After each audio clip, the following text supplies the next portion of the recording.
Bien. Em, bueno, entonces, el objetivo de hoy va a ser discutir los argumentos de Kripke en contra del descriptivismo y la defensa de Kripke a favor de la existencia de necesarios a posteriori y contingentes a priori. Esto lo vamos a hacer a lo largo de 2 o 3 clases. Entonces, primero vamos a ver lo que vamos a entender por descriptivismo, simplemente para tener en mente hacia dónde vamos. Descriptivismo es, a grosso modo, la teoría de acuerdo con la cual el significado de un nombre propio, como Aristóteles o Ricardo o Carla, está dado por un grupo de descripciones definidas. ¿Vale?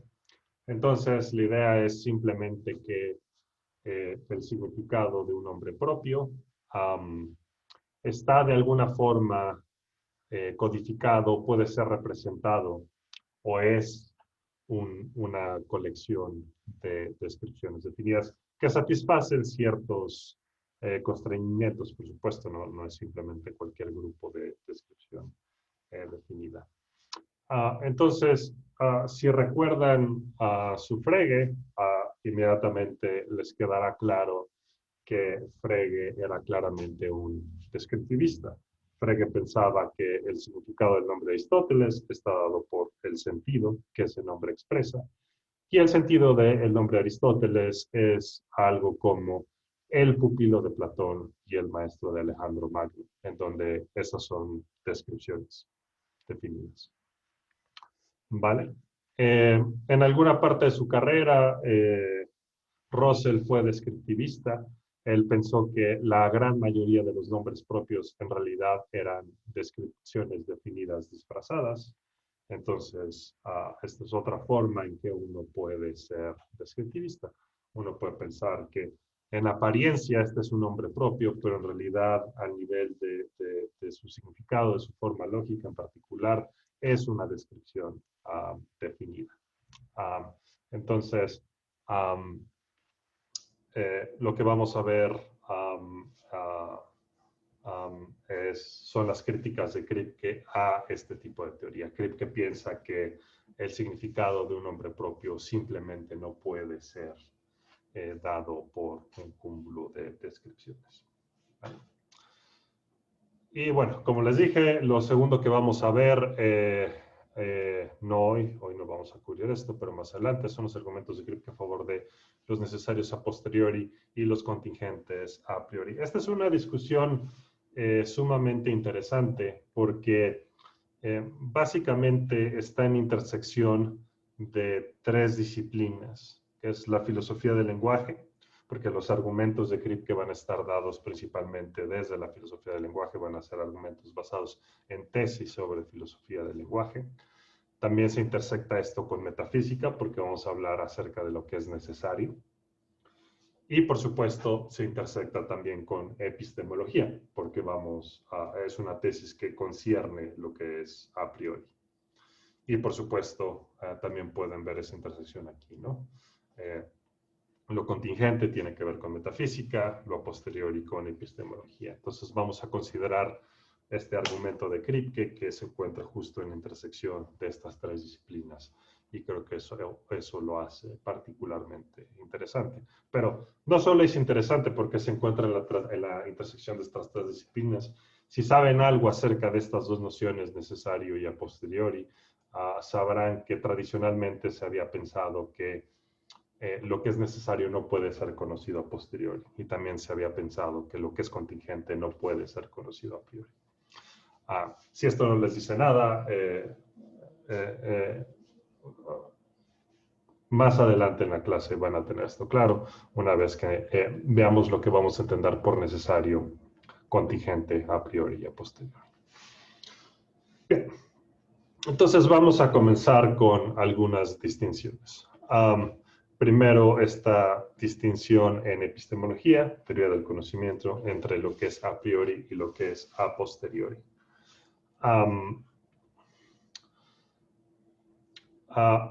Por supuesto, aquí no vamos a tener el nivel de rigor que tendríamos en una clase de epistemología. Uno podría pasar un semestre entero investigando las nociones de a priori y a posteriori. Aquí no vamos a hacer eso, vamos a simplemente explorar una posible forma de definir estas nociones que no carece de plausibilidad. Entonces, por verdades a priori, lo que vamos a entender y lo que entendió Kripke es lo siguiente: son verdades que pueden conocerse independientemente de la experiencia. Y ejemplos de este tipo de verdades son las verdades de las matemáticas y de la lógica. Claro, lo importante es entender qué es lo que se quiere decir por independientemente de la experiencia, y es donde toda la acción ocurre. Cuando decimos independientemente de la experiencia, lo que queremos decir es que la justificación del conocimiento que uno tiene de esta verdad simplemente no apela a la experiencia en ningún paso de la justificación. Entonces, yo pues, puedo decir, bueno, yo conozco tal o cual verdad lógica, tal o cual verdad de las matemáticas, y esta verdad, este conocimiento mío es a priori si la justificación que tengo para este conocimiento no apela en ningún momento a la experiencia. Entonces, claro, para aprender que 2 más 2 es igual a 4, sin duda necesité tener muchas experiencias, necesité ir a la escuela, necesité haber visto un pizarrón en donde me explicaban que 2 más 2 es igual a 4, etcétera, etcétera. Pero hay un sentido en que este conocimiento puede ser a priori, y es el siguiente.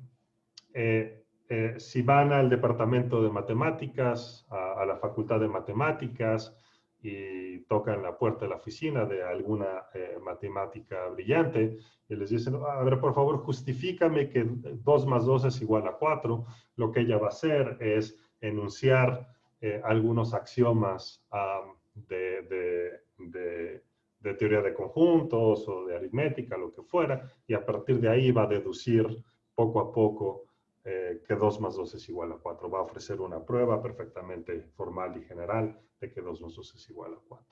Si adquieren el conocimiento de esa manera, conocerán que 2 más 2 es igual a 4 es verdad de manera a priori. Porque en esta justificación, esta prueba que la matemática les está dando, en ningún momento se apela a la experiencia. Son pruebas absolutamente generales, que no necesitan apelar en ningún momento a la experiencia. En la demostración puramente matemática, no va a haber un paso en donde se mencionen a 2 manzanas, por ejemplo. Se va a mencionar puras cuestiones absolutamente generales. Lo mismo ocurre con el conocimiento lógico. ¿Vale? Bien. Por otra parte, tenemos las verdades a posteriori. Estas son verdades que no pueden ser conocidas independientemente de la experiencia. Entonces, ustedes saben que mi chamarra es negra, y eso es algo que ustedes conocen a posteriori. Que tengo una chamarra negra es una verdad a posteriori, porque es algo que solo podemos saber apelando a la experiencia. No hay una prueba absolutamente general basada en principios lógicos de que mi chamarra es negra. Para llegar a saber que mi chamarra es negra, uno tiene que hacer observaciones, uno tiene que apelar a la experiencia. Dicho de otra forma, la justificación que ustedes tienen para saber que mi chamarra es negra apela a mi a alguna experiencia. Bien. Espero que esto sea relativamente familiar, porque ya cursaron teoría del conocimiento 1 y 2, entonces me imagino que esto no les debe parecer completamente extraño. Y si les parece completamente extraño, quéjense con quien sea que les haya dado teoría del conocimiento. Bien. Pregunta para ustedes. ¿Pueden haber verdades que son a la vez a priori y a posteriori?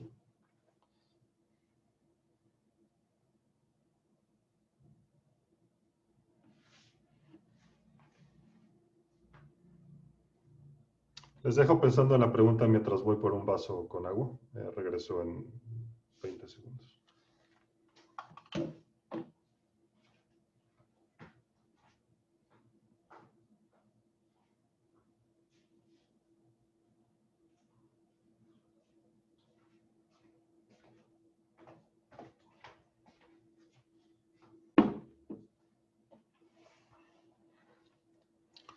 Víctor. Pues estoy pensando que si atendemos a que lo a priori y lo a posteriori es la forma en que se justifica un conocimiento, creo que sí se puede, ¿no? O sea, la verdad matemática de 2 más 2 igual a 4 se puede hacer tanto por una prueba lógica como por contar manzanas, quizá. O sea, creo que Bien. no hay una exclusión lógica entre que se pueda justificar algo a priori y a posteriori. Muy bien. Excelente. Entonces, 2 más 2 es igual a 4. Es una verdad a priori porque puede ser justificada independientemente de la experiencia. Ah, pero también puede ser a posteriori. Um, uh, uh,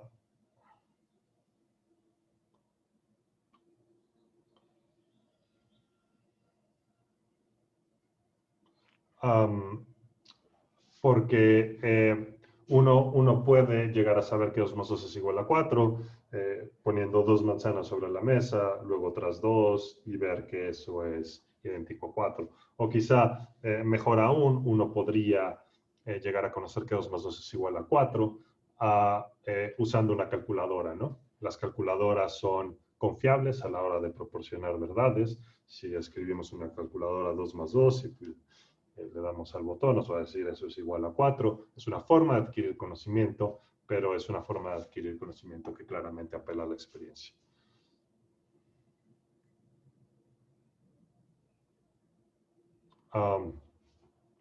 Escribí mal esto, verdades a posteriori. Déjenlo corrijo de una vez para que no se me olvide. Que pueden ser conocidas.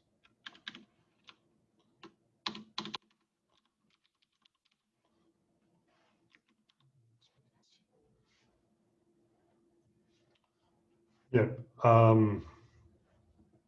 Pregunta. ¿Es posible conocer una verdad, una falsedad, perdón, a priori?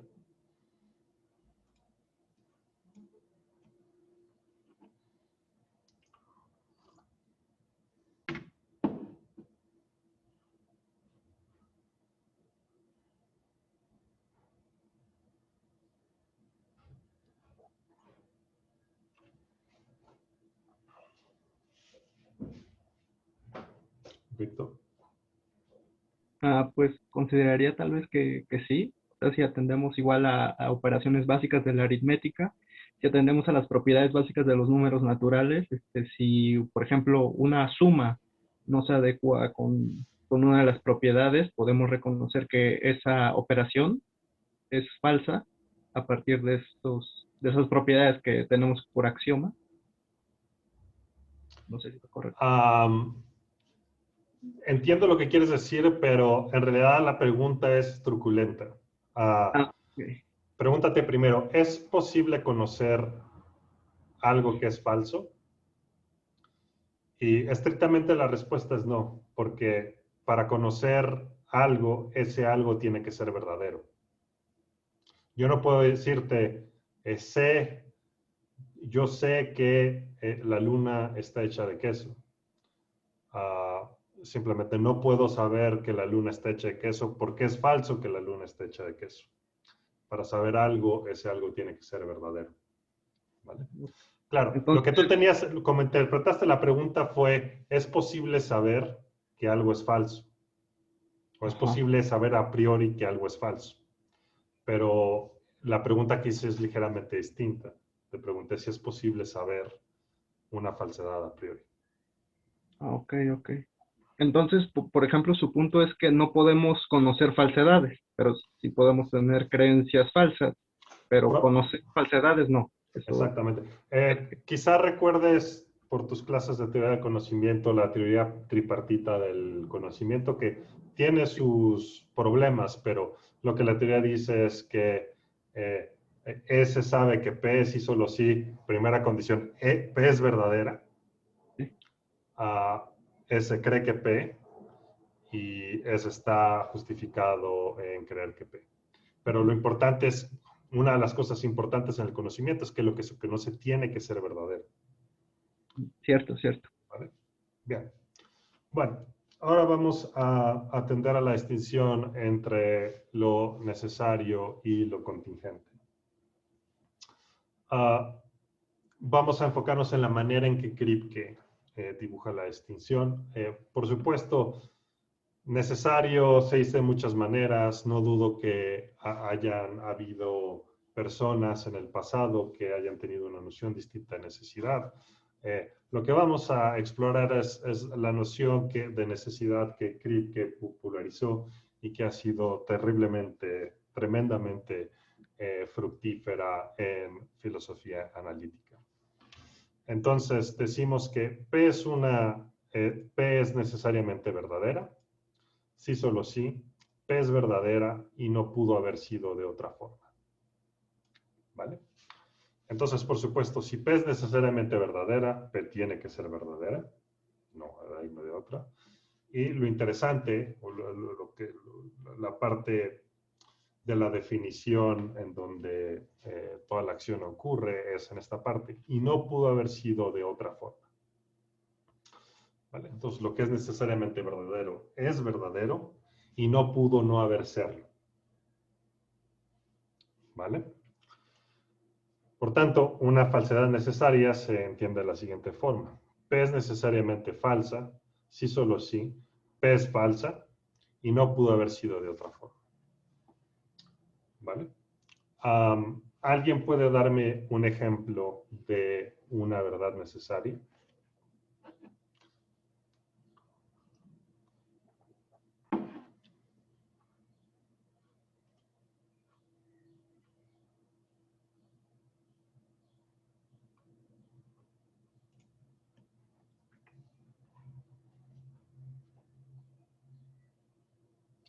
Algo que sea verdadero y que no pudo haber sido de otra forma.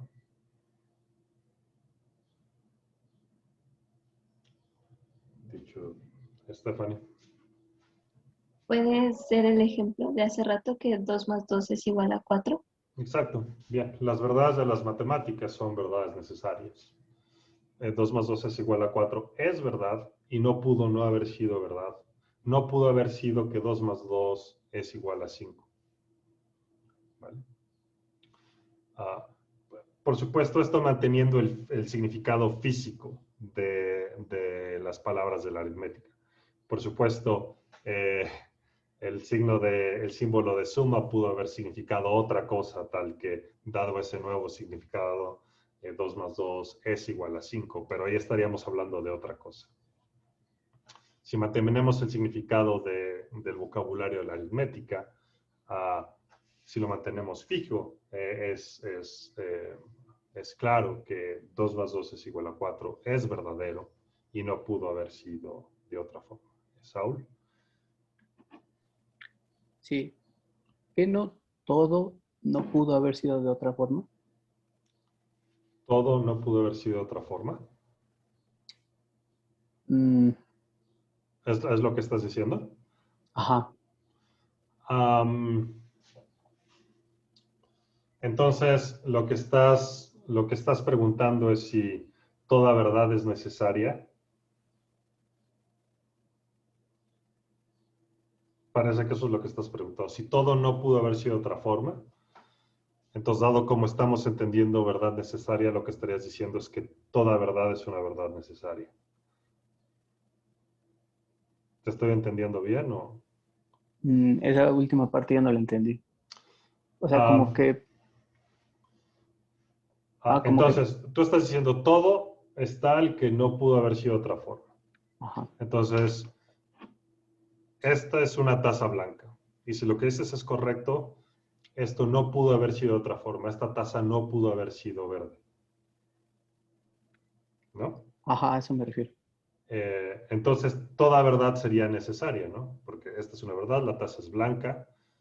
y no pudo haber sido de otra forma. Entonces es necesariamente verdadera, dada la definición que estamos dando. Y igualmente Ricardo usa lentes y de acuerdo con lo que estás proponiendo, eso no pudo haber sido de otra forma, entonces Ricardo usa lentes, es una verdad necesaria, etcétera, etcétera. Hay personas que han defendido eso, pero son muy pocas y la propuesta, tengo entendido, ha sido muy poca popular. La manera usual de entender la necesidad y la posibilidad metafísica es tal que todas estas cosas no son verdades necesarias. Esta taza sí pudo haber sido de otro color. Si en la fábrica hubieran decidido usar una pintura verde en lugar de una blanca, esta taza hubiera sido verde. Entonces la taza pudo haber sido verde, pudo haber sido de otra forma. Y si yo hubiera nacido con mejor vista, no usaría lentes. Entonces es verdad que Ricardo usa lentes, pero pudo no haberlo hecho. Si hubiese nacido con una mejor vista, o si me hubiera operado los ojos en algún momento, o si me hubiera quedado ciego, tampoco usaría lentes. Entonces, lo normal, la postura normal diría que todas estas cosas no son necesariamente verdaderas, porque sí pudieron haber sido de otra forma. ¿Vale? Bien. ¿Alguien puede pensar en una falsedad necesaria? Algo que sea necesariamente falso.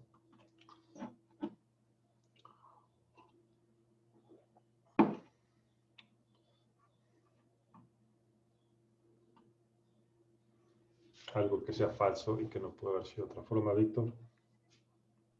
Pues pensando quizás en teoría de conjuntos, que todo objeto es diferente de sí mismo. Eso O sea, es como, una falsedad necesaria. ajá, sí, o sea, negando el principio de identidad. Bien.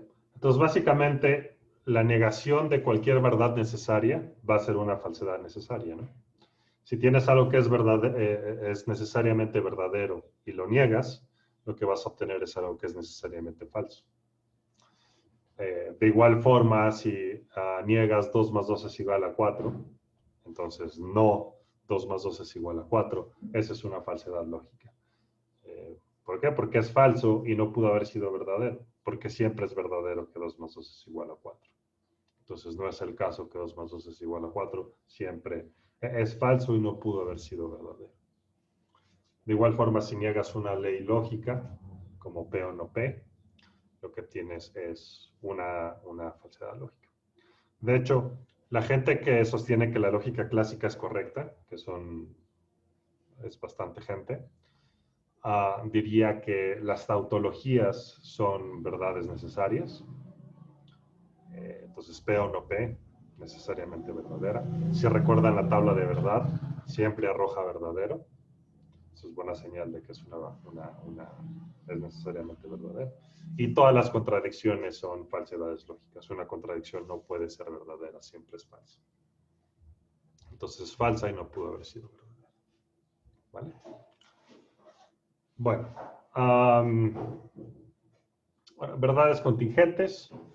Entonces decimos que P es una verdad contingente, sí, solo sí, P es verdad y pudo haber sido de otra forma. Entonces, algo que es una verdad contingente es algo que es verdadero, pero pudo haber sido distinto, pudo haber sido falso. Pueden pensar en una verdad contingente, un ejemplo de una verdad contingente.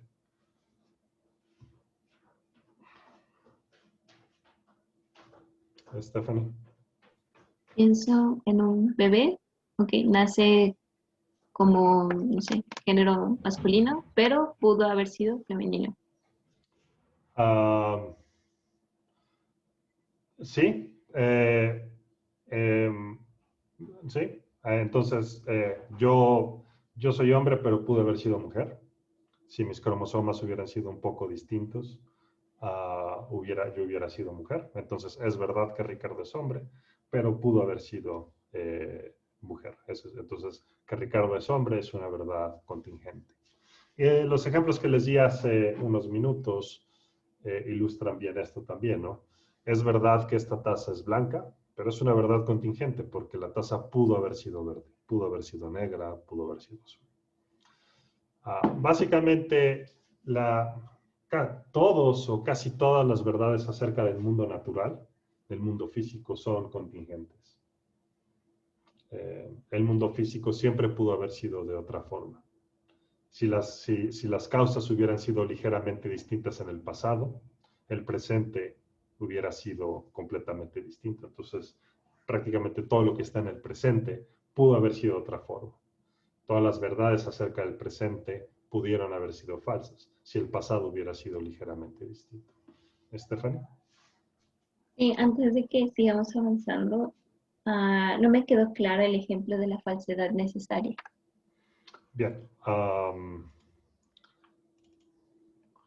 Entonces, quedamos en que 2 más 2 es igual a 4. Es necesariamente verdadera, ¿no? Porque es verdad y no pudo haber sido de otra forma. El ejemplo que dio Víctor,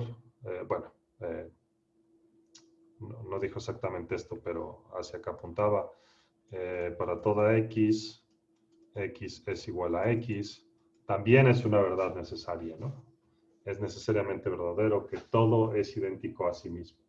Es necesariamente verdadero que tú eres idéntica a ti misma, que yo soy idéntico a mí mismo, que esta taza es idéntica a sí misma. Entonces, para toda cosa, esa cosa es idéntica a sí misma. P o no P es necesariamente verdadera. Esto es debatible cuando uno considera cuestiones sobre indeterminación metafísica y cosas de ese tipo. Podría cuestionar que esto es en realidad una verdad necesaria, pero pongamos esas cosas entre paréntesis y asumamos junto con la lógica clásica que esto es necesariamente verdadero. Bien. Entonces, si estas son verdades necesarias, piensa qué pasa si las niego. Para comenzar, la negación de 2 más 2 es igual a 4 es falsa, ¿no? Porque si 2 más 2 es igual a 4 es verdadera, su negación tiene que ser falsa, ¿no? Y lo mismo ocurre con la negación de nuestros otros ejemplos, ¿no? Si esto es verdadero, esto tiene que ser falso. Pero no solo eso, no es solo que la negación de 2 más 2 es igual a 4 sea falsa, también tiene que ser necesariamente falsa. Porque si no fuera necesariamente falsa, quiere decir que pudo haber sido verdadera la negación. Pero si la negación pudo haber sido verdadera, entonces 2 más 2 es igual a 4 no sería necesariamente verdadera. Y lo es. Porque nuevamente, si ha de ser necesariamente verdadera, no pudo haber sido falsa. Pero si esto, con la negación, pudo haber sido verdadero, entonces 2 más 2 es igual a 4 pudo haber sido falsa. Porque si la negación pudo haber sido verdadera, lo que está dentro de la negación pudo haber sido falso. Y sabemos que eso no es el caso. Y lo mismo ocurre con los otros ejemplos. Entonces, en general, si niegas algo que es necesariamente verdadero, lo que obtienes es una falsedad, algo que es necesariamente falso. Y la conversa, por supuesto, se obtiene por la forma en que funciona la negación. Si niegas algo que es necesariamente falso, obtienes algo que es necesariamente verdadero. Gracias. De nada. Valeria. Sí, ¿podría explicar? ¿Sí me oigo? Uh-huh. Rápido la definición, por así decirlo, de verdad contingente, por favor. Sí, con gusto. Entonces, una verdad contingente es una verdad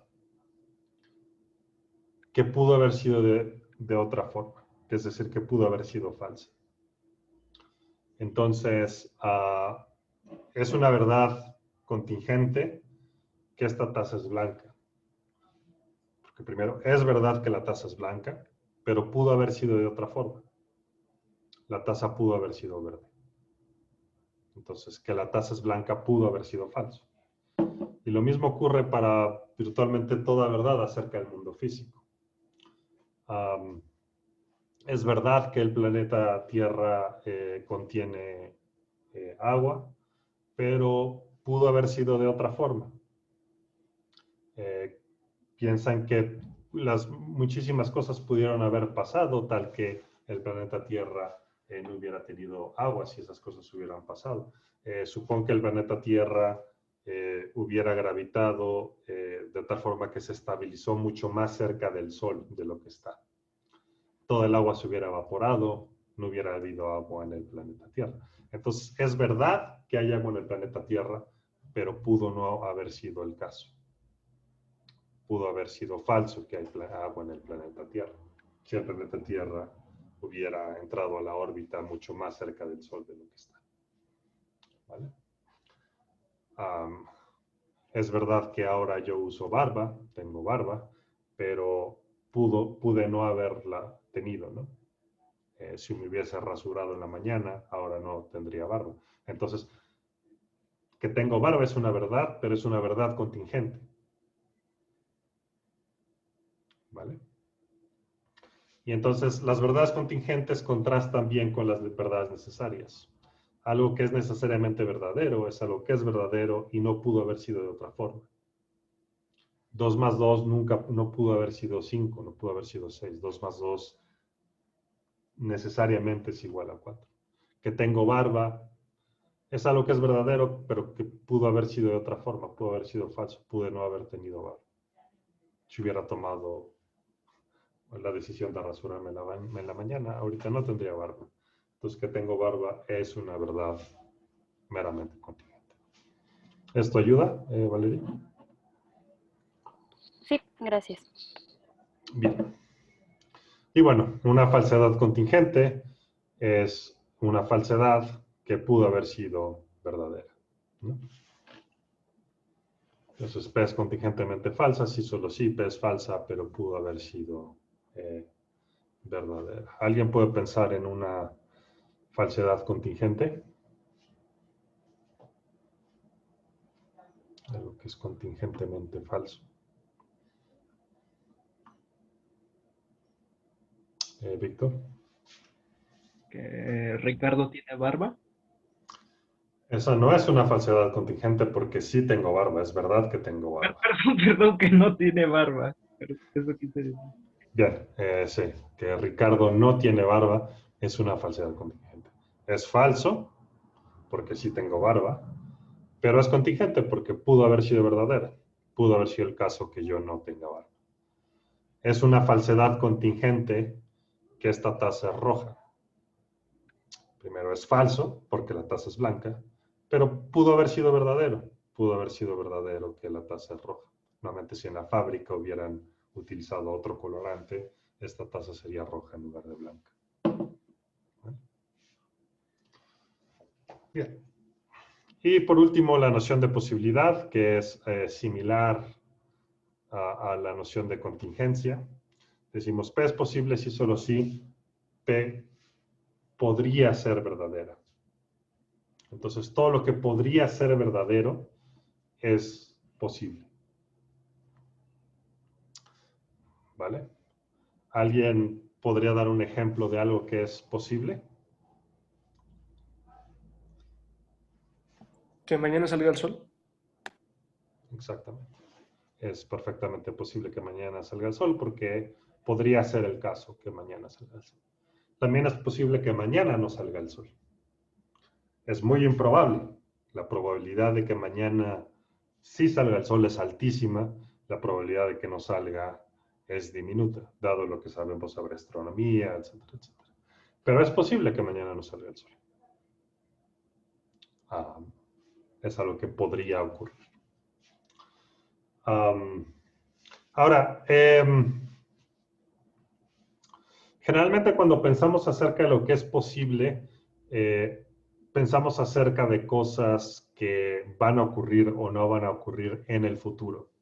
Pero esta noción de posibilidad que vamos a estudiar es más amplia. De acuerdo con esta noción de posibilidad, es posible que Ricardo no tenga barba. Claro, es falso que no tengo barba, pero es posible en el sentido de que es algo que pudo haber ocurrido. Entonces, básicamente, todo lo que no es necesariamente falso es posible. De acuerdo con esta noción de posibilidad. Entonces, recuerden, si es necesariamente falso, es falso y no pudo haber sido verdadero. Entonces, claro, todo lo que no es necesariamente falso es posible. Todo lo que no es necesariamente falso es algo que pudo haber sido verdadero. O que podría ser verdadero. Dependiendo si es algo que va a ocurrir en el futuro o algo que está en el presente. Entonces, pudo haber sido verdadero que yo no use barba. Entonces, es posible que yo no use barba. Que no tenga barba. ¿Alguien levantó la mano? Víctor.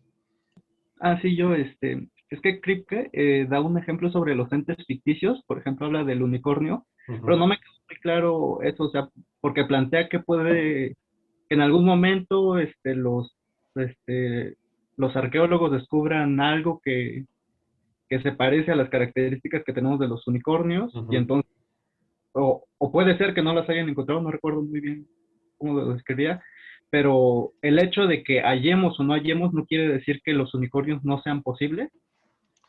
Si recuerdo bien el ejemplo, y podría no recordarlo bien, Sí, yo tampoco. La idea es que es una tesis controvertida acerca de las entidades de ficción.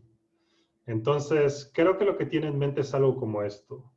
Los unicornios no existen, porque por diseño los unicornios son entidades de ficción. Es algo que se inventó y que se va a mantener en el reino de las entidades de ficción, por así decirlo. Creo que no utilizaría estas palabras, simplemente las uso yo para ayudar a clarificar el punto. Y según recuerdo lo que dice Kripke es, bueno, si estudios arqueológicos de pronto descubrieran el esqueleto de algo que es como un caballo, pero que tiene un cuerno en la cabeza, eso no quiere decir que los unicornios en algún momento existieron. Eso simplemente quiere decir que hay una nueva especie que es similar a la especie fantástica de unicornios, pero eso no quiere decir que los unicornios en realidad existieron. Y esto tiene que ver con tesis de Kripke acerca de la esencialidad de origen, que francamente ahorita no recuerdo muy bien, entonces preferiría no hablar de eso porque simplemente voy a decir un montón de imprecisiones, pero creo que por ahí va. Así no se preocupe, es que tenía el ejemplo del unicornio y quería preguntar, pero no se preocupe. Bien. Bien. Ahora, entonces, lo que hemos hecho ahora es atender consideramos formas de entender estas nociones, necesidad, posibilidad, contingencia, de manera relativamente informal. Ahora lo que vamos a hacer es intentar entenderlas de manera un poco más formal. Entonces, lo que voy a hacer ahora es darles un curso relámpago de lógica modal. Simplemente les voy a dar las bases para que entiendan cómo es posible definir estas nociones de manera mucho más rigurosa de lo que hemos hecho hasta ahora. Y bueno, algo que quizá quieran saber es que esta forma de entender la noción, esta forma más formal, más rigurosa de entender las nociones de necesidad y posibilidad se debe a Saul Kripke mismo. Saul Kripke es una de estas personas que fue increíblemente precoz. Cuando era simplemente un adolescente, de quizá 16 años, 15, 16 años, el tipo básicamente publicó un artículo de lógica formal en donde muestra cómo entender de manera perfectamente rigurosa la noción de necesidad y posibilidad y también la noción de contingencia. Entonces, básicamente a esta edad, él hizo una contribución gigantesca a la lógica. Y lo que vamos a ver ahora es como una radiografía de lo que él hizo. No podemos hacerlo de manera tan rigurosa como lo que él hizo, porque entonces esto se convertiría en un curso de lógica y necesitaríamos como medio semestre para hacerlo, por lo menos. Entonces, simplemente les voy a dar como las bases. La noción central de esta manera de entender la necesidad y la posibilidad es la noción de mundo posible. ¿Vale? Un mundo posible es una manera en que el mundo pudo haber sido. Algo que deben tener claro es lo que escribo en esta nota. Por mundo no quiero decir planeta Tierra, nada más. Quiero decir el universo entero. Entonces, un mundo posible es una manera en que el universo entero pudo haber sido. ¿Vale? Entonces, hay un mundo posible en donde yo nunca estudié filosofía. Esa es una manera en que el mundo pudo haber sido. Un mundo en donde yo me dediqué a las matemáticas o a la historia o al ajedrez o a los negocios o lo que fuera. Todas estas son distintas maneras en que el mundo pudo haber sido. Son distintos mundos posibles. Hay un mundo posible en donde simplemente la especie humana nunca existió. Este sería un mundo posible en donde nuestros ancestros primates fueron extinguidos por algún felino. Un mundo posible en donde por alguna razón los tigres se volvieron súper inteligentes y dominaron al mundo. ¿No? Ese sería un mundo posible, una manera en que el mundo pudo haber sido. Hay un mundo posible en donde los seres humanos tienen 4 brazos. Si una mutación extraña hubiera ocurrido en nuestros ancestros, pudieron haber desarrollado 2 brazos adicionales y entonces los seres humanos hubiesen tenido 4 brazos en lugar de solo 2. Entonces, hay un mundo posible en donde los seres humanos tienen 4 brazos. Y por esto simplemente quiero decir que esa es una manera en que el mundo pudo haber sido. El mundo pudo haber sido tal que el planeta Tierra nunca existió. Si el Big Bang hubiera sido un poco diferente, el planeta Tierra nunca hubiera llegado a existir. Entonces hay un mundo posible en donde el planeta Tierra nunca llegó a existir. ¿Vale? Hay un mundo posible en donde yo tengo 2 cabezas, hay un mundo posible en donde tengo 3 cabezas, hay un mundo posible en el que tengo 4 cabezas. Hay un mundo posible en donde los dragones existen.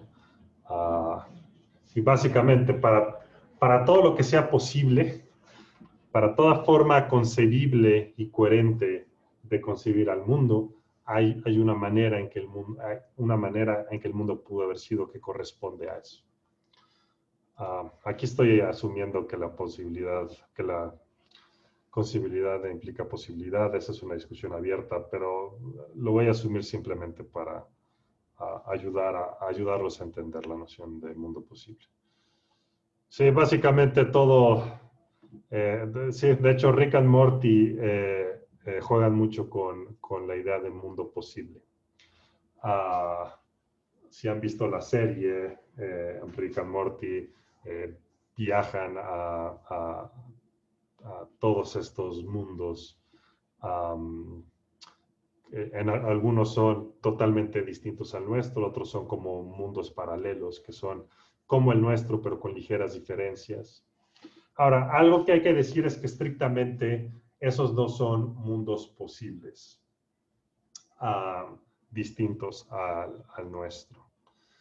Y lo voy a aclarar simplemente porque mencionaste a la serie. Uno de los requisitos para que este mundo posible y este mundo posible sean mundos posibles distintos es que no haya ningún tipo de continuidad espacio-temporal. Y si no hay continuidad espacio-temporal, es imposible viajar de uno al otro. Dicho de otra forma, si es posible viajar del uno al otro, en realidad no son dos mundos posibles. Son dos esquinas distintas del mismo mundo. Entonces, estrictamente, Rick and Morty no viajan de mundo posible a mundo posible, simplemente viajan de una región de su universo a otra región de su universo. Entonces, en el mundo posible en el que Rick and Morty viven, lo que ocurre es que existen muchos mundos paralelos, pero no son mundos posibles distintos. Simplemente son como realidades paralelas dentro de un mismo mundo posible. Nuevamente, para que sean dos mundos posibles distintos, en principio debe ser imposible viajar del uno al otro. ¿Vale? Si es posible viajar del uno al otro, estás viajando dentro de un mismo mundo posible. ¿Vale? Bien.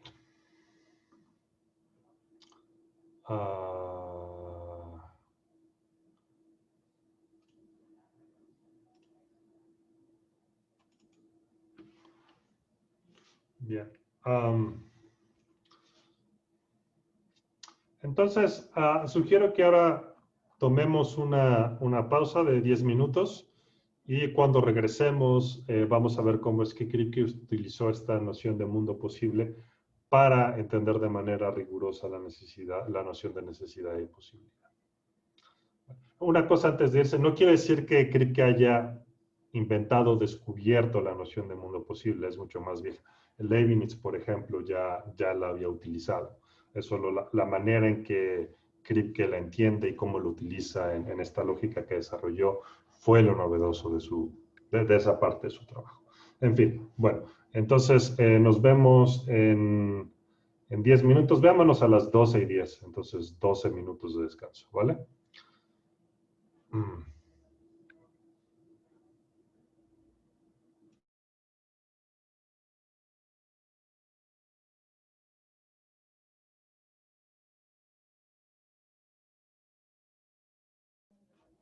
Bueno, vamos a continuar. Antes de hacerlo, quisiera preguntar, ¿alguien tiene alguna pregunta acerca de la noción de mundo posible? Es importante que la tengan suficientemente clara, de lo contrario lo que sigue les va a parecer muy oscuro.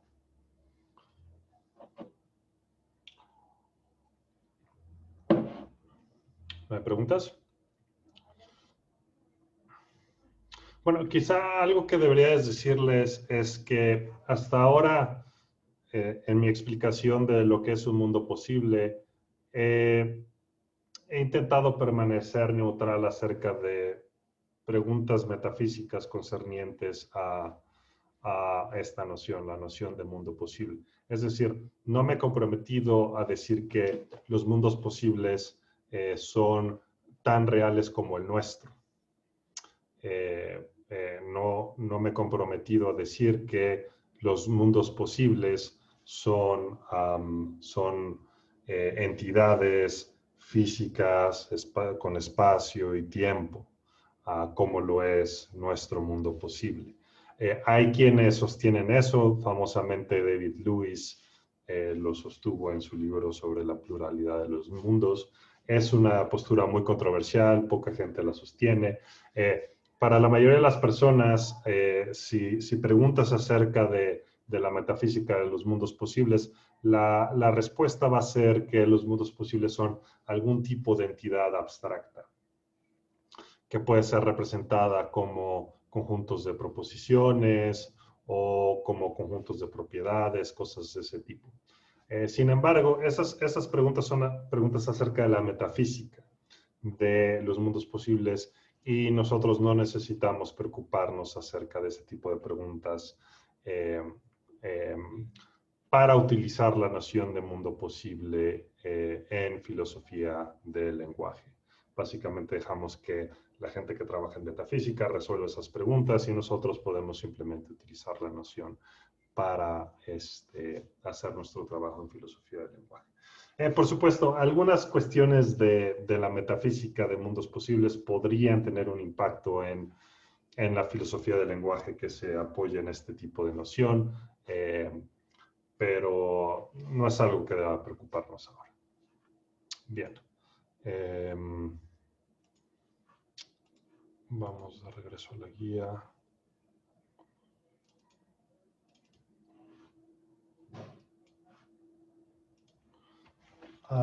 Bien.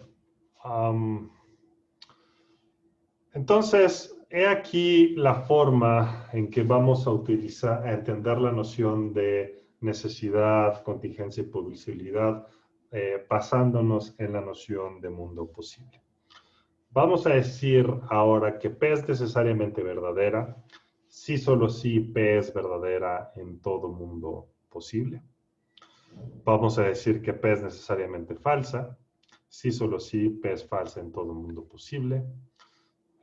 Vamos a decir que P es posible, si solo si P es verdadera en algún mundo posible. Y que P es imposible, si solo si P es necesariamente falsa, o si P es falsa en todo mundo posible. Entonces, vamos al pizarrón para explicar esto con un poco de más detalle. Imaginen que dentro de este círculo están todos los mundos posibles, todas las formas en que el mundo pudo haber sido.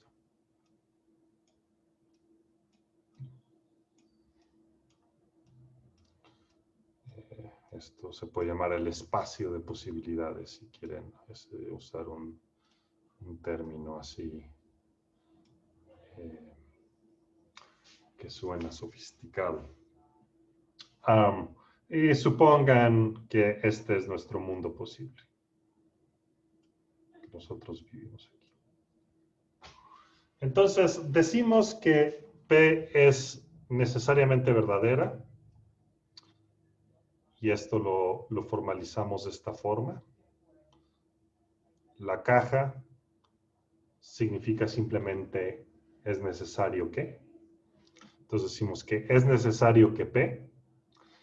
Si solo si P es verdadera en todos los mundos posibles. En todos. No en la mayoría, no en muchos, en todos. Entonces, si todos los mundos posibles son tales que P es verdadero en ellos, entonces decimos que P es verdadera, es necesariamente verdadera. Y por supuesto, es fácil convencernos de que 2 más 2 es igual a 4. Satisface esto, ¿no? 2 más 2 es igual a 4. Es verdadera en todo mundo posible, en toda manera en que el mundo pudo haber sido. 2 más 2 es igual a 4, sin duda es verdad en nuestro mundo posible, pero también es verdad en todo otro mundo posible.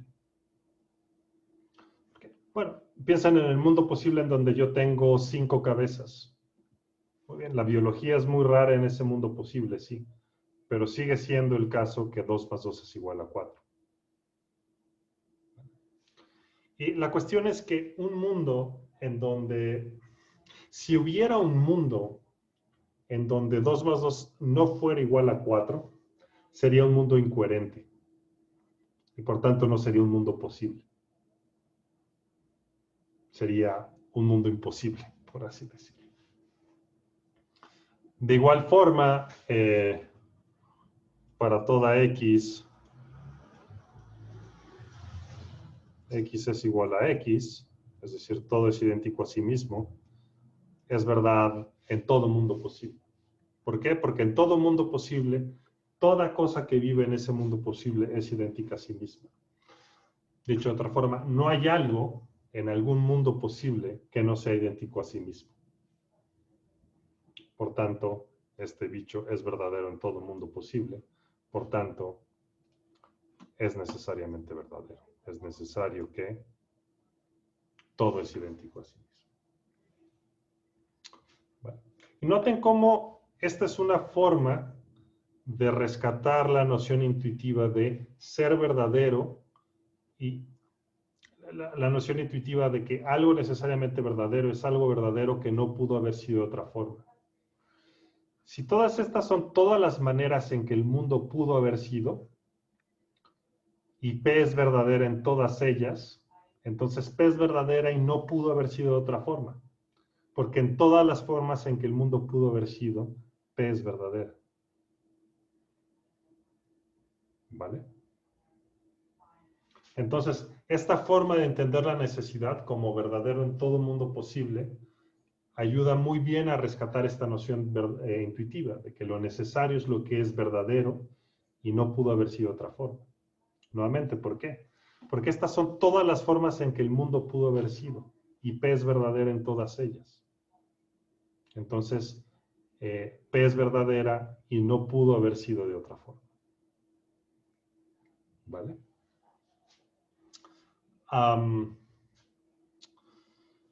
Bien, ya se darán una idea de cómo vamos a entender lo que es necesariamente falso. Lo que es necesariamente falso es lo que es falso en todos los mundos posibles. Entonces, no es el caso que 2 más 2 es igual a 4. Es necesariamente falso. ¿Por qué? Porque es falso en todos los mundos posibles. Es falso en nuestro mundo posible y es falso en todas las maneras en que el mundo pudo haber sido.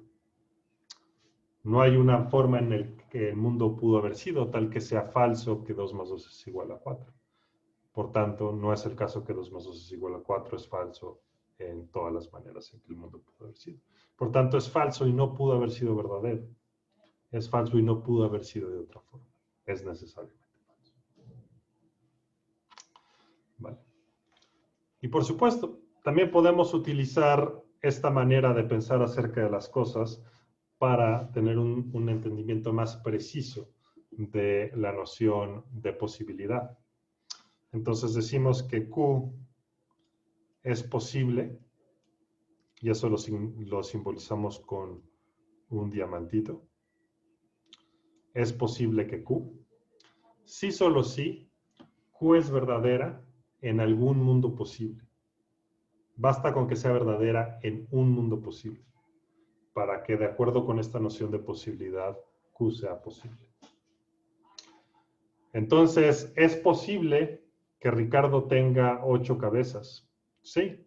¿Por qué? Porque hay por lo menos un mundo posible, supongamos que es este, en donde Q es verdadera. Hay un mundo posible en donde la biología es muy rara y yo tengo 8 cabezas en ese mundo.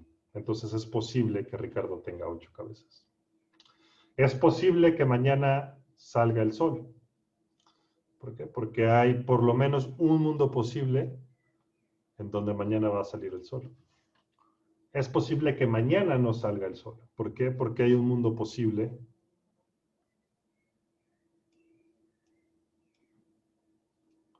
en donde es verdad que mañana no sale el sol. Sería un mundo posible en donde la física es un poco distinta y algo ocurre en la estructura interna del sol, explota y entonces el sol no sale mañana. ¿Vale? Entonces, es posible que mañana salga el sol, es posible que mañana no salga el sol. ¿Por qué? Porque hay una forma en la que el mundo pudo haber sido, en donde no va a salir el sol. Hay una forma en la que el mundo pudo haber sido, en donde el sol no sale. Por tanto, ambas cosas son posibles, porque cada una es verdadera en distintas formas en que el mundo pudo haber sido, cada una es verdadera en algún mundo posible u otro. ¿Vale? Lo que es contingentemente verdadero es lo que es verdadero en nuestro mundo y pudo haber sido de otra forma. Entonces, es contingentemente verdadero que yo uso barba. ¿Por qué? Porque es verdadero en nuestro mundo, pero pudo haber sido de otra forma. Hay mundos posibles en donde no uso barba, en este tiempo, ahora. ¿Vale? Entonces, es contingentemente verdadero porque es verdadero, pero pudo haber sido de otra forma. Es decir, es verdadero, pero es falso en algún otro mundo posible. Y de igual forma, lo que es contingentemente falso es lo que es falso en nuestro mundo, pero es verdadero en otro mundo posible, en otra manera en que el mundo pudo haber sido. Entonces, es contingentemente falso que esta taza es amarilla. Es falso, pero es solo contingentemente falso, porque hay otro mundo posible en donde esta taza sí es amarilla. Entonces, es falso que la taza es amarilla, pero pudo haber sido verdadero. Hay una manera en que el mundo pudo haber sido tal que es verdad que la taza es amarilla relativo a ese mundo, a esa forma en que el mundo pudo haber sido. Claro, aquí les estoy dando una explicación relativamente informal de cómo entender necesidad y posibilidad. Todo esto se puede formalizar de manera muy rigurosa, como lo haríamos en lógica, pero estas son las ideas centrales. Estoy simplificando muchas cosas, por supuesto, simplemente para poder ofrecerles una explicación rápida, sencilla, aunque ligeramente imprecisa, porque nuevamente estoy dejando de lado algunos detalles importantes, pero esto es como las ideas básicas. ¿Tienen alguna pregunta acerca de cómo entender necesidad y posibilidad de esta forma? ¿Claro? Bien.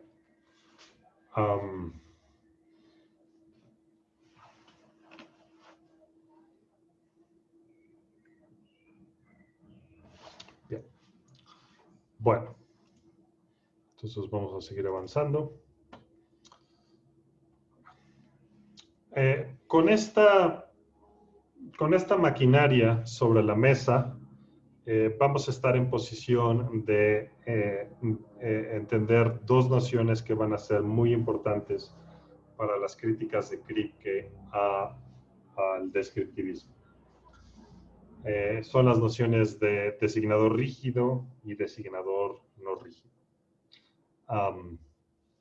Y estas, por supuesto, son nociones que pertenecen a la filosofía del lenguaje. Necesidad y posibilidad, como hemos estado entendiendo estas nociones hasta ahora, son nociones que pertenecen a la metafísica. Ahora vamos a estudiar una noción que pertenece a la filosofía del lenguaje, pero que sin embargo apela a nociones metafísicas, la noción de posibilidad y necesidad, más que nada la noción del mundo posible. Entonces, bien, por ahora simplemente vamos a atender las definiciones y después vamos a ver qué es lo que Kripke hace con ellas. Decimos que n es un designador rígido, en donde n es una palabra del lenguaje, lo que sea, podría ser Aristóteles, podría ser la jefa de, bueno, una palabra del lenguaje. Entonces, n es un designador rígido, sí, solo sí. N designa, refiere al mismo objeto en todo mundo en donde ese objeto existe. ¿Vale? Entonces, n, esta palabra, es un designador rígido si refiere al mismo objeto en todos los mundos posibles en donde ese objeto existe y no refiere a ninguna otra cosa. Un designador no rígido es uno que designa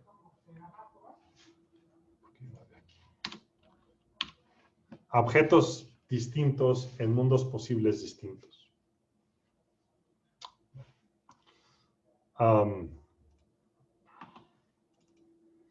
Entonces,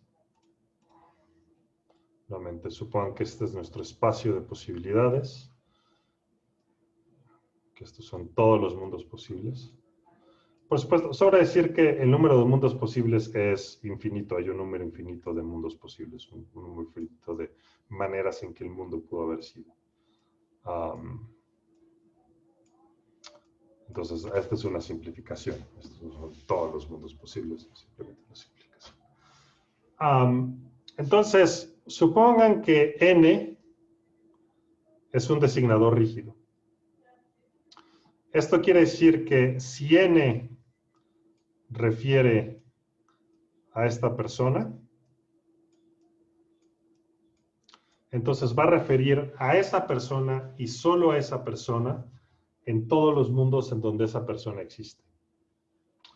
Entonces, si esta persona existe en este mundo,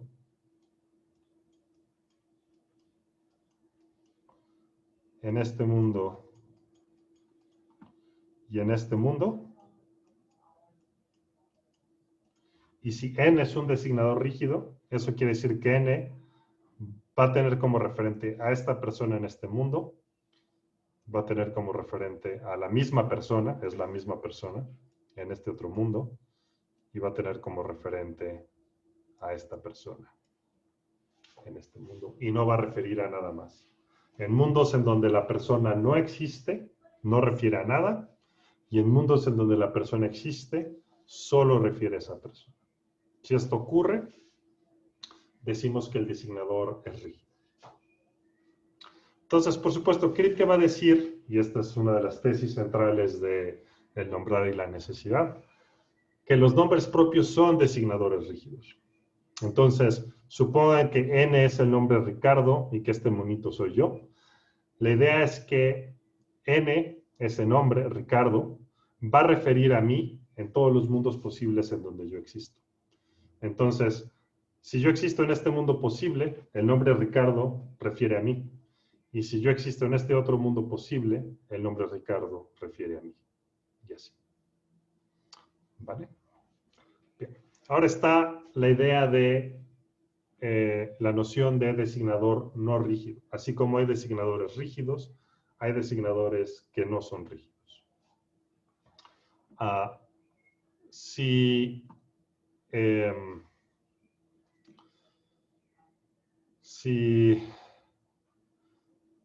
M, digamos,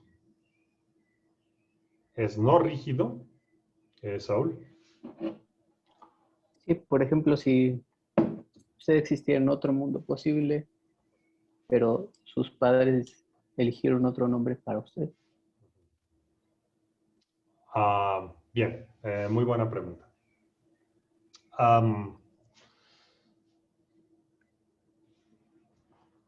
La noción de designador rígido es relativa a una forma de interpretar el lenguaje. Entonces la idea es, si interpretamos el lenguaje español como se interpreta aquí en esta conversación, por ejemplo, que estamos teniendo, decir que el nombre Ricardo es rígido es simplemente decir que si mantenemos esa forma de interpretar el nombre fija, el nombre va a referir a mí y solo a mí en todo mundo posible en el que yo existo. Por supuesto, este lenguaje que hablamos pudo haber sido interpretado de otra forma. Las palabras pudieron haber tenido otro significado. Entonces, en otros mundos posibles, pudieron haber ocurrido otras convenciones lingüísticas, tales que el nombre Ricardo no refiere a mí. Pero nota que eso no es relevante para la noción de rigidez, no es relevante para decidir si el nombre como nosotros lo usamos es rígido. Porque que haya otras formas de interpretar el lenguaje no tiene nada que ver con que si un nombre es rígido o no, dado cómo se interpreta, fijando una interpretación. ¿Vale? Entonces, nuevamente, cuando digo que el nombre Ricardo es rígido, lo que quiero decir es, si mantienes de manera fija la forma en que nosotros entendemos el lenguaje, el nombre Ricardo va a referir a mí en todo mundo posible. Y por supuesto, esto es compatible con que haya otras formas de interpretar el lenguaje relativo a lo cual Ricardo refiere a ti en lugar de a mí. Eso es compatible con la tesis de que el nombre Ricardo rige. ¿Vale? ¿Es claro por qué?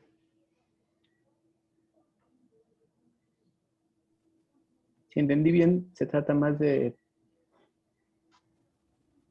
no sé, como que si existiera el lenguaje en otro mundo, se daría el caso que usted menciona, que Ricardo haría referencia a usted. No exactamente. A ver, entonces, dos escenarios. Pensemos en dos escenarios que quizá te ayuden a entender mejor el punto que quiere hacer Kripke. Supón que este es nuestro mundo. Y en este mundo, el lenguaje se interpreta de forma tal que el nombre Ricardo refiere a mí. ¿Vale? Y ahora nos preguntamos, dado cómo se interpreta en este mundo, ¿es el nombre rígido o no? La respuesta de Kripke va a ser sí. Y eso va a ser el caso, aun si en este otro mundo posible el lenguaje se interpretó de otra forma y tal que Ricardo no refiere a mí en ese mundo. Porque nos estamos preguntando, dado cómo el nombre se interpreta aquí, ¿a qué refiere en este mundo posible? No nos estamos preguntando no nos estamos preguntando a qué refiere el nombre, dado cómo se interpreta en este otro mundo. ¿Vale? Y quizá esta tercera situación te ayude a entender un poco mejor. Imagina que en este mundo posible yo existo, pero por alguna razón rara no hay lenguaje. El ser humano no evolucionó lo suficiente como para desarrollar un lenguaje. El cerebro humano es distinto, de tal forma que no tenemos la capacidad de usar el lenguaje, o quizá nos comunicamos de otra forma, no sé, pero no hay tal cosa como lenguaje. Aún así tiene sentido preguntar a qué refiere el nombre Ricardo en este mundo. Y la respuesta de Kripke es, refiere a mí, refiere a esta persona, que soy yo, aunque no haya lenguaje en este mundo. ¿Por qué? Porque nos estamos preguntando a qué refiere el nombre Ricardo, dado cómo se interpreta en este mundo. La pregunta es, si mantienes la interpretación fija, ¿a qué refiere el nombre Ricardo en este mundo? ¿Y a qué refiere en este mundo? Y claro, si mantenemos la interpretación fija, no importa que en este mundo el lenguaje se interprete de forma distinta, porque estamos fijando la interpretación a cómo se interpreta en el mundo base, por así decirlo. Y después te podrías preguntar, dado cómo se interpreta el lenguaje en este mundo, ¿a qué refiere el nombre Ricardo en todos los mundos posibles? Esa es una pregunta distinta. ¿Vale? ¿Esto ayuda?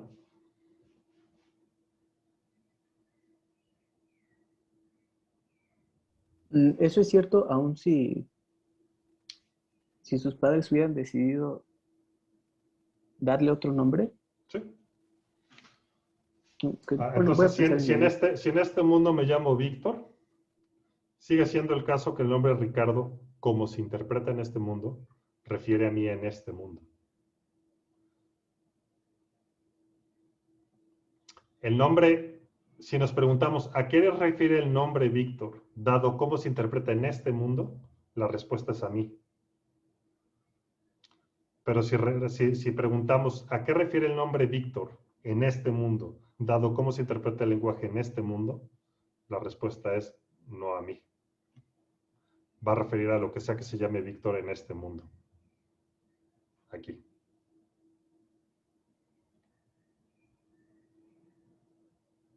¿Vale?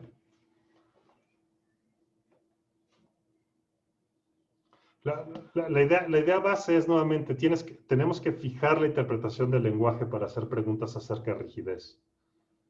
Cuando hacemos preguntas de rigidez, no queremos interpretar el lenguaje como se interpreta en los distintos mundos, cada vez que preguntamos por el referente de un nombre en ese mundo. Siempre tenemos que mantener la interpretación fija del nombre dado cómo se interpreta en uno de los mundos y después Una vez que fijamos esa interpretación, nos preguntamos a qué refiere el nombre, dada esa interpretación fija en otros mundos posibles. ¿Sí? Sí. Bueno, probablemente es algo que quieras pensar en casa. Yo cuando estudié esto también me tomó tiempo entenderlo, no es para nada trivial. Pero bueno, es perfectamente posible hacer sentido de todo esto. Bueno, ahora preguntémonos qué onda con los designadores no rígidos. Supongamos que M es un designador rígido y que en nuestro mundo M designa a esta persona. La idea es que si es no rígido, va a cambiar de referente de mundo a mundo. Es posible que en algunos mundos refiera a la misma cosa, pero si es no rígido, tiene que haber por lo menos dos mundos, tal que en un mundo refiera a una cosa y en otro mundo refiera a una cosa distinta. Entonces, el ejemplo paradigmático de los designadores no rígidos son las descripciones definidas. La mayoría, no todas, pero la mayoría de las descripciones definidas son designadores no rígidos. Entonces vamos a ver qué es lo que quiere decir esto. Supongan que la descripción definida que vamos a considerar es la jefa de gobierno de la Ciudad de México. En nuestro mundo, quedamos que este es nuestro mundo, la jefa de gobierno de la Ciudad de México va a designar a Claudia Sheinbaum, ¿no?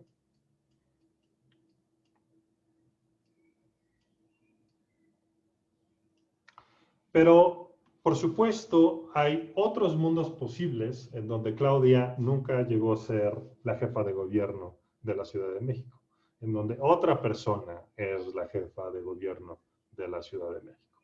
Hay mundos posibles, supongamos en donde una persona distinta es la jefa de gobierno de la Ciudad de México. Supongamos que en este mundo la jefa de gobierno de la Ciudad de México es Belinda.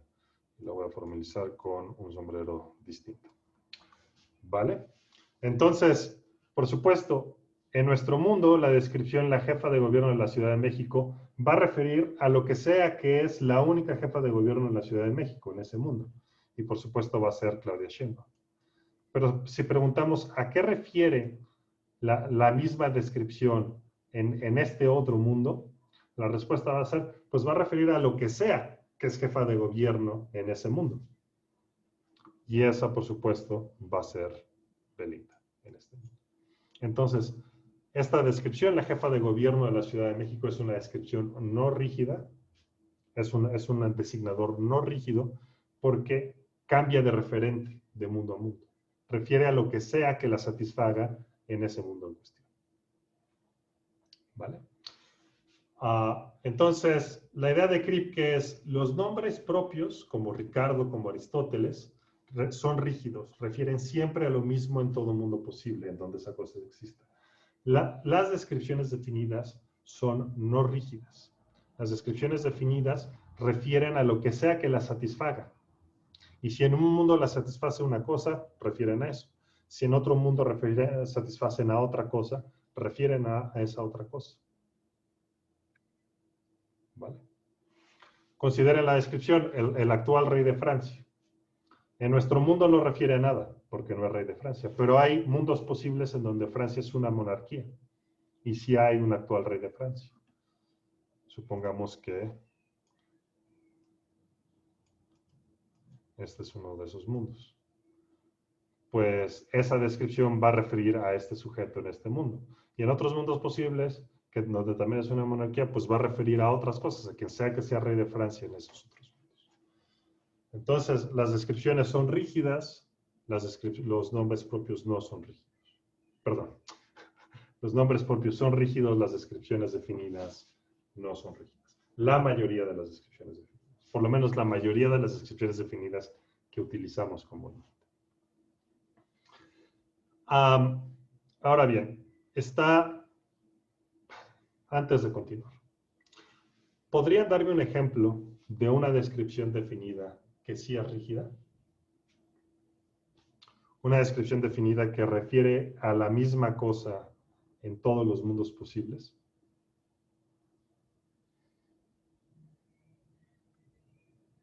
Ya vimos que descripciones como la jefa de gobierno no son rígidas, porque casi cambian el referente. Valeria. ¿No podría ser algo así como, no sé, el hijo de Juan López y Marta Pérez? Eso no es rígido, porque imagina que en este mundo el hijo de ellos dos es, yo qué sé, Juanito. Hay otros mundos en donde la pareja se embarazó un mes después y entonces tuvieron un hijo distinto. Y en ese mundo la descripción va a referir a ese otro hijo. ¿Vale? Víctor. Tengo dos ejemplos. El segundo es problemático, que lo voy a comentar, pero el primero es el sucesor de 1 en la serie de números naturales. Uh-huh. Y el segundo es la sustancia que se compone de dos átomos de dos átomos de hidrógeno y uno de oxígeno, y que sería el agua. Sí. Problemático. Entonces, primero atendamos a tu primer ejemplo. Es correcto. El sucesor del número 1 en la serie de los números naturales es una descripción, el sucesor del número 1. Y en todos los mundos refiere al número 2. ¿Por qué? Porque es una verdad necesaria, es una verdad matemática necesaria, que el número 2 es el sucesor del número 1. Entonces, en todos los mundos posibles, el número 2 va a ser el sucesor del número 1. Entonces, la descripción, el sucesor del número 1, va a referir al número 2 en todos los mundos posibles y a ninguna otra cosa. ¿Vale? Entonces, esa sería una descripción definida que es rígida. ¿Vale? Y la cuestión es que es rígida porque la descripción es acerca de un hecho necesario, donde el hecho necesario es que el número 2 es el sucesor del número 1. La jefa de gobierno de la Ciudad de México es no rígida, en parte porque no es acerca de un hecho necesario. No es un hecho necesario que cierta persona sea la jefa de gobierno de la Ciudad de México. Es una cuestión contingente quién es jefa de gobierno y por tanto en algunos mundos va a ser una persona, en otros mundos va a ser otra y por tanto la descripción va a cambiar de referente dependiendo de este hecho contingente. ¿Vale? Tu segundo ejemplo, Víctor, la sustancia que está compuesta de dos átomos de hidrógeno y uno de oxígeno.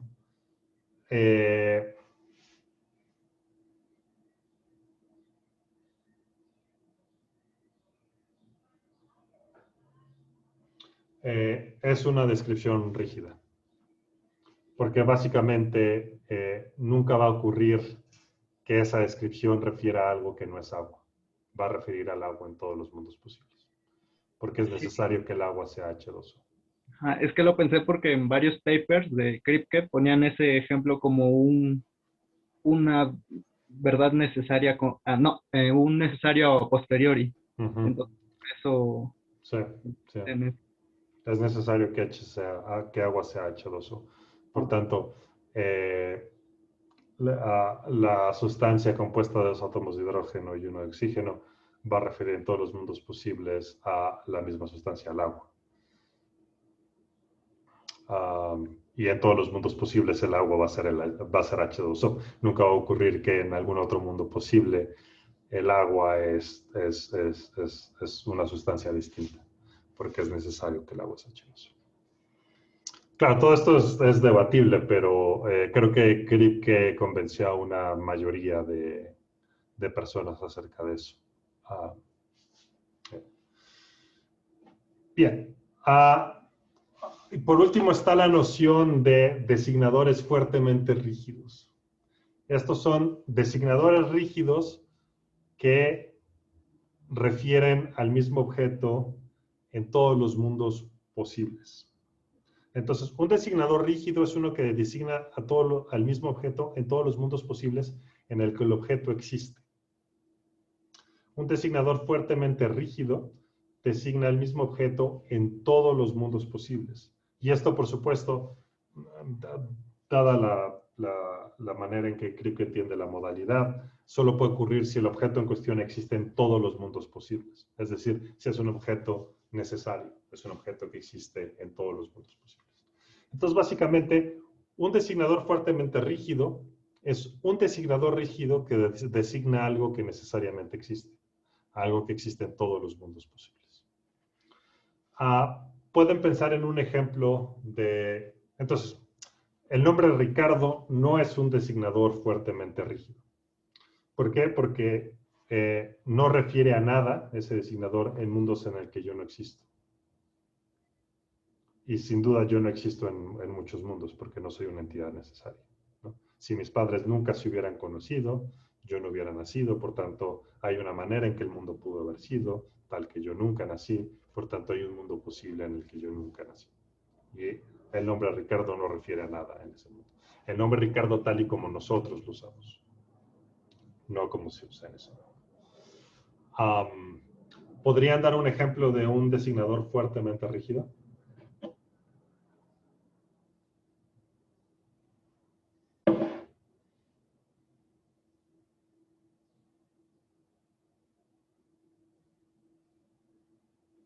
Saúl. ¿Podría ser 1? ¿El numeral 1? Ajá. Sí, bien. El número 1 existe en todos los mundos posibles. Y el numeral 1 refiere a él en todos los mundos posibles, dado cómo nosotros utilizamos el numeral 1. Hay mundos posibles en donde el vocabulario de la aritmética es distinta y ellos usan el numeral 1 para referir al número 3. No estamos preguntando a qué refiere el numeral 1 respecto a ellos, estamos preguntando a qué refiere respecto a cómo nosotros usamos el lenguaje. Bien. Por supuesto, en estos ejemplos de matemáticas estoy asumiendo que los números existen, y esto es controvertido. No es una tesis poco popular.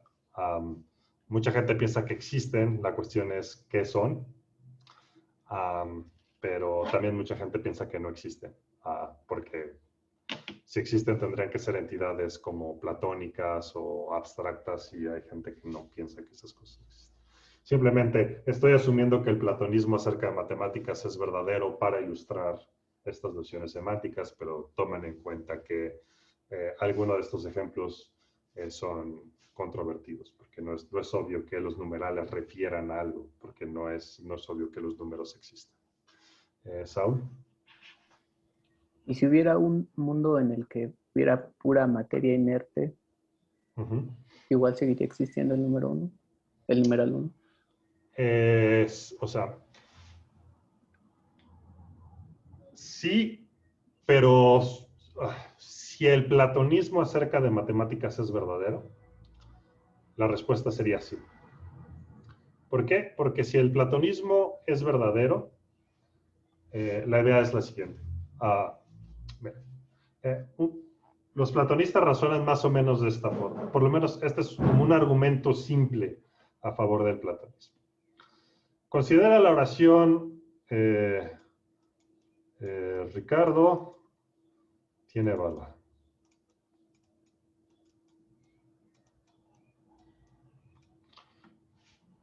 Es una oración verdadera, ¿no? ¿Y qué tiene que ocurrir para que sea verdadera? Bueno, tiene que ocurrir que el nombre Ricardo refiera a algo y que eso a lo que refiera tiene la propiedad de ser barra, que voy a representar como una F, ¿no? Si esto ocurre, la oración es verdadera.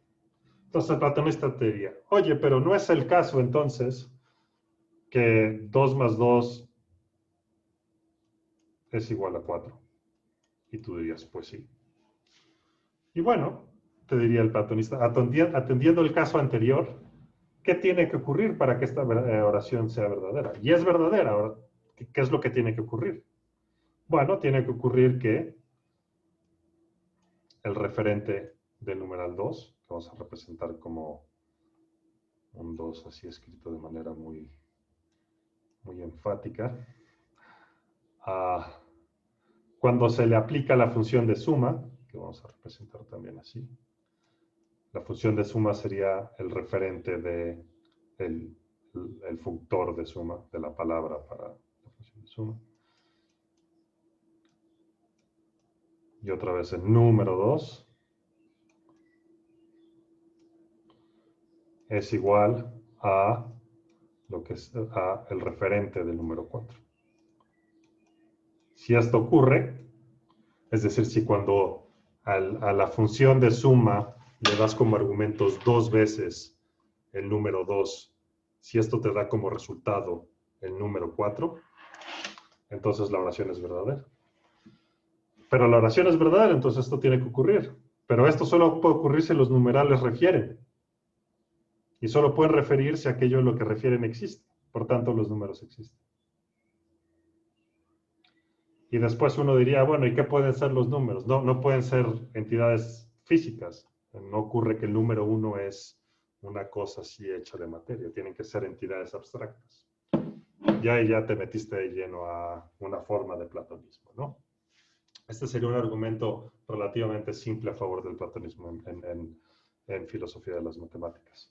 Y después dirían, pero oye, ¿no es también el caso que 2 más 2 es igual a 4 es necesariamente verdadera? Y diría sí. Entonces, ¿es verdadera en todo mundo posible? Pues sí. Entonces, los números existen en todo mundo posible. Pues sí. Y entonces también existen en un mundo en donde toda la materia es inerte. Así sería el argumento. Y por supuesto, quien no es platonista tiene que explicar cómo es que una oración de este tipo puede ser verdadera sin necesitar de la postulación de números, sin postular la existencia de números. Y bueno, ahí está toda la discusión. Bueno, quedan 4 minutos, no tiene caso que abordemos el siguiente tema. De hecho, ya casi terminamos la guía. Kripke tiene un argumento intuitivo para sostener que los números son, que los nombres son rígidos y que las descripciones no lo son. Entonces, si notan, hasta ahora simplemente les dije, bueno, los nombres son rígidos y las descripciones no, y no les di así un argumento, simplemente lo asumí, les expliqué qué es lo que quiere decir, pero en realidad no les he dado un argumento, y creo que tiene esta especie de argumento en el nombrado de la necesidad, que no es un argumento así muy sólido, es más bien como una apelación a intuiciones y así, pero es bueno. Entonces, la próxima clase comenzamos con esto, y vamos a discutir los argumentos de Kripke en contra de la designación del descriptivismo, perdón. Entonces, para la próxima clase, asegúrense de ya haber leído la segunda conferencia, ¿vale? Del nombre de la necesidad, porque vamos a discutir mucho del material que está ahí.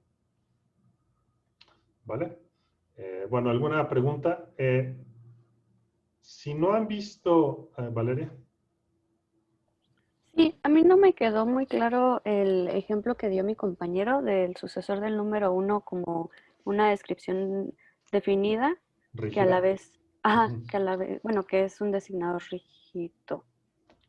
Bien, entonces la idea es la siguiente. Esa descripción va a referir siempre a lo que sea que la satisfaga, ¿no? A lo que sea que es el sucesor del número 1 en el mundo en cuestión, ¿no? Entonces, en nuestro mundo posible refiere al número 2, ¿no? ¿Por qué? Porque en este mundo posible el número 2 es el sucesor del número 1. Entonces, el sucesor del número 1 va a referir a eso, al número 2. Pero nota cómo es un hecho necesario que el número 2 es el sucesor del número 1. Así como es necesario que 2 más 2 es igual a 4, también es necesario que el número 2 es el sucesor del número 1. No hay ningún mundo posible en donde el número 3 es el sucesor del número 1. Por supuesto, sucesor quiere decir sucesor inmediato, ¿no? Lo que inmediatamente es el sucesor del número 1. Entonces, si el número 2 es el sucesor del número 1 en todos los mundos posibles, la descripción, el sucesor del número 1, va a referir al número 2 en todos los mundos posibles, porque en todos los mundos posibles es ese número el que satisface la descripción. Y entonces la descripción va a ser rígida. ¿Más claro? Sí, gracias. Bueno, recuerden que en el video anterior de la clase que no pude dar, expliqué qué onda con el examen. Por favor, véanlo todos. El resumen rápido, en caso de que no lo hayan visto, es no va a haber un examen parcial porque ya se nos viene el semestre encima. Disculpen que la organización me salió mal, pero esto de dar clase a distancia y eso simplemente me movió los tiempos y me doy cuenta que nos queda menos de un mes de clase, no tiene sentido meterles un examen parcial ahora, entonces solo va a haber un examen final, ¿vale? Que va a ser como el que les describí, un montón de preguntas a desarrollar.